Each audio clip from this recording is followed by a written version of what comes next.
Hey everybody, welcome back to my Python 3 for Beginners tutorial. In this video, we're going to go over something called range. Now, in the last video, we used for loops, and we're going to continue with a for loop in this video to show you what range is. And range is basically just that. It'll give you a range of numbers that you can do things in. So once I show you, it'll make more sense. So let's just get right to it here. So for, and we're going to need a variable. In this case, we'll just use x, and then we're going to put range. Now, after range, we're going to put parentheses, and we're going to put a number in here. So if I put 5, I hit the colon to let it know that that particular line in the for loop is done, and I print x. Let's see what it does.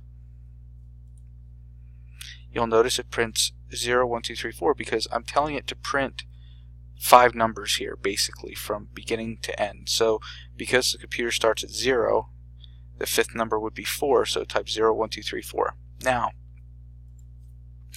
it doesn't have to be the variable that I use here. I can do anything in here. So if I wanted to put print hello YouTube and run it, it'll print it 5 times. Now, range can go a little farther than this. If I wanted to do, let's say, 20, and I wanted to count to 40, I could put comma 40, and I could put print x. Again, right like that.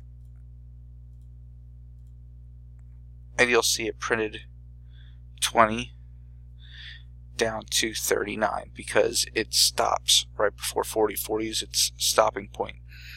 Now, one thing I did want to show you as well, over here where this trash can is, if you click on that, it's going to clear out your console if you want to keep your console up all the time. That way it doesn't just keep going on top of, or underneath rather, all your other stuff, so you can clear it out for when you do something else. Now, there is something else I want to show you with range here. If I wanted to count from 20 to 40 again, but I wanted to count by 2s, let's say, I could put comma 2 right here, and that is the increment that it'll be counting in. So it'll start at 20 and count by 2s up until 40. And you'll see 20, 22, and then it'll stop at 38 because the next number would be 40, but we told it to stop when it gets to 40. So it'll stop at 38. So that's range.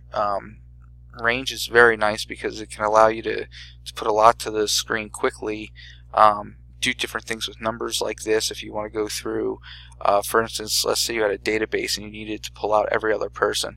You could use range and go through the database for, every other person by telling it to count, by increments of 2. And it's just something that can come in very, very handy as you program, especially with your for loops. So in the next video, we'll continue on. We'll get out of the for loops, and we're actually going to get into a different kind of loop. Excuse me. We're going to get into a different type of loop. I told you there's loops that will work until a condition is true. We're going to go into that into the next video. So I'll see you there.